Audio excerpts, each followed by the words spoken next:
बोली गुरुदेव स्वामी की जय।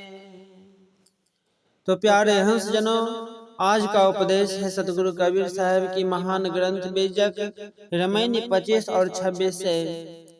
रामायणी 25 में सतगुरु कहते हैं, 34 अखर गाए हैं बिसेखा, सहसो नाम यही में देखा, भूल भटक नर फिर घट आया, होत अजान सो सबन गमाया।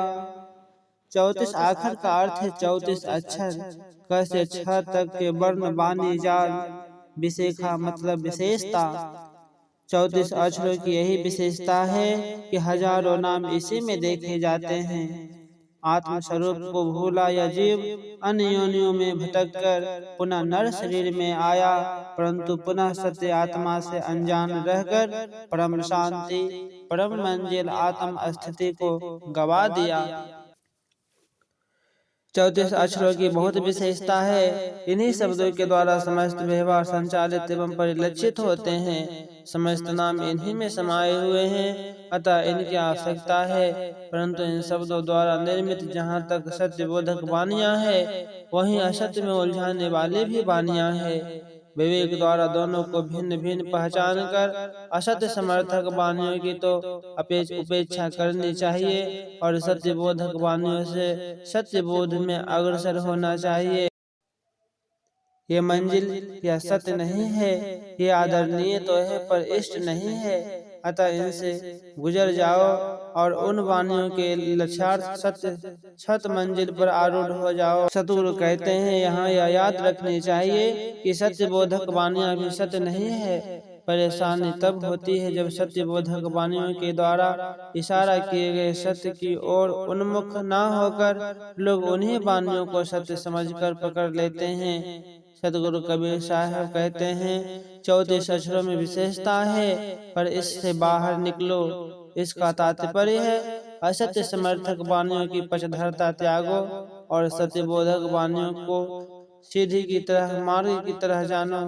इनमें आसक्त होकर मत ठहरो। अक्सर लोग सत्य दर्शक वाणियों पर ध्यान नहीं देते और असत्य में उलझाने वाली वाणियों में पड़कर अपना जीवन बर्बाद करते हैं। जैसे असत्य में उलझाने वाली वाणियों के चक्कर में पड़कर खो जाए ब्रह्मा विष्णु शिव शक्ति, अनंत लोग खो जाए बहु भगति, खो जाए गण गंधर्व मुनि देवा, अनंत लोग खो जाए बहु भेवा। भेवा मतलब भेद रहस्य, सत्य से विमुख होकर लोग ब्रह्मा विष्णु शिव शक्ति को खोजने लगे। बहुत भक्ति पूर्वक अनंत लोकों वैकुंठ गोलोक शिवलोक चंद्रशिला साथ में आसमान आदि को खोजने लगे। गण गंधर्व मुनि देव को खोजने लगे एवं उनके अनंत लोकों की प्राप्ति के बहुत से रहस्यों को खोजने लगे। जते सते सब खोजहि मन ही न माने हारी, बरबर जीव न बाचहि कहीं कबीर पुकारी। जति यति मतलब सन्यासी त्यागी, सत्य का अर्थ है सत्यवादी पतिव्रता। सतगुरु कबीर साहब पुकार कर कहते हैं, त्यागी सत्यवादी आदि सब के सब सत्य से विमुख हो विभिन्न नाम रूपों को खोजते हैं, मन में हार नहीं मानते। इस भूल भटकइये से बड़े बड़े जीव जोगी मुनि पीर पैगंबर भी नहीं बचे। सत्य न लोक लोकांतरों में है, न किसी रूप आकृति में। सत्य तो निज आत्मा में है, अतः अन्य सभी की आसक्ति वासना त्याग कर आत्म स्थिति होने पर सहज ही परम संतुष्टि परम आनंद उपलब्ध है। बीजक की रामायणी 26 में सतगुरु कहते हैं, आपुर करता भय कुलाला, बहुविधि बासन गढ़ कुम्हारा, बिंध नहीं सवई कीन एक ठाओ, अनेक जतन के बने बनाओ। आपुरे जीव ही, यहाँ आपुरे का अर्थ है जीव ही, कुलाला मतलब कुम्हार, बासन मतलब बर्तन, शरीर, विधनय मतलब ईश्वर ने, एक ठाव मतलब एक स्थान पर माता के गर्भाशय में, बनाओ मतलब बनावटी असत्य शरीर। जीव स्वयं शरीर बर्तन का कर्ता कुम्हार बना। यह कुम्हार बहुत प्रकार से शरीर बर्तन को गढ़ता है। प्रारब्ध कर्म और ईश्वर ने शरीर बनाने की सभी सामग्रियों को माता के गर्भाशय में एकत्र कर दिया। फिर अनेक यत्न से यह बनावटी असत्य शरीर बना। जठर आग्नि में दिन पर जारे, तामे आप भय प्रतिपाले। बहुत जतन कर बाहर आया, तब शिव शक्ति नाम धराया।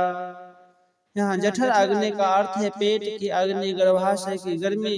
परजारे मतलब खूब पकाया, प्रतिपाली मतलब रक्षक, शिव मतलब पुरुष, शक्ति मतलब स्त्री।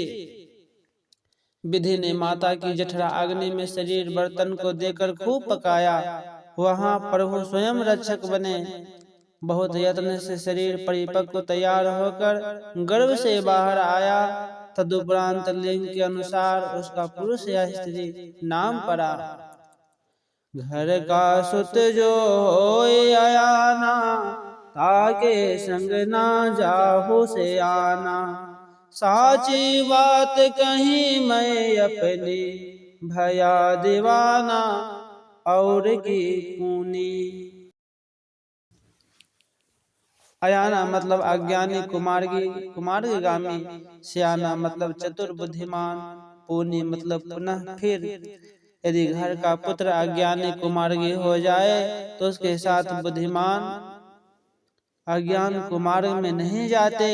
इसी प्रकार जीव निर्मित शरीर, मन, बुद्धि, इंद्रियां आदि कुमार्गामी अज्ञान रत हो जाए तो विवेकी जीव को उसके साथ नहीं जाना चाहिए, परंतु तुम्हें सही दिशा में ले चलना चाहिए।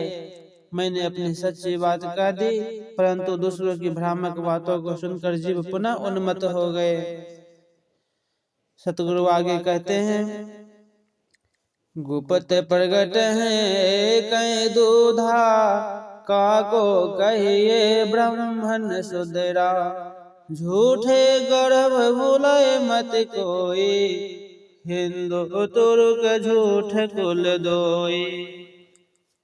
जैसे गाय के थनों के अंदर छुपा दूध और दूह कर बाहर निकाला प्रकट दूध दोनों एक ही प्रकार का है, वैसे ही माँ के गर्भ में छुपा या जन्म लेकर प्रकट हुआ दोनों स्थिति में एक ही प्रकार का पंचभौतिक शरीर है और एक ही जीव है। फिर किसको ब्राह्मण और शूद्र कहा जाए? अतः झूठे अहंकार में कोई मत भूलो। हिंदू और मुस्लिम दोनों जातियां झूठी है। सभी मानव समान हैं, क्योंकि सभी के शरीर और जीव एक समान है। अपने कर्म एवं संस्कार से कोई विशिष्ट हो सकता है, पर तत्व स्वरूप से वह एक है। जिन यह चित्र बनाया, साचा सो सुतधार। कहीं कबीर ते जन्म भले, चितवंत ही ले निहार। चित्र मतलब शरीर, संसार। सूत्रधार मतलब सूत्रधार नियंता। चितवंत ही मतलब चित्र बनाने वाले को। निहार मतलब देख पहचान। जिस परमात्मा ने यह शरीर संसार बनाया वही सत्य और सर्वनियंता है। कबीर साहब कहते हैं, वे ही मनुष्य श्रेष्ठ हैं जो जाति पाति मत मजहब का अंतर न कर सभी की आत्मा में उसी चित्रकार परमात्मा को पहचान लेते हैं। बोलिए भक्त वत्सल भगवान बंदे छोड़ सतगुरु कबीर साहेब की जय। काशी लहताला धाम की जय। इटौन पचना गादे की जय।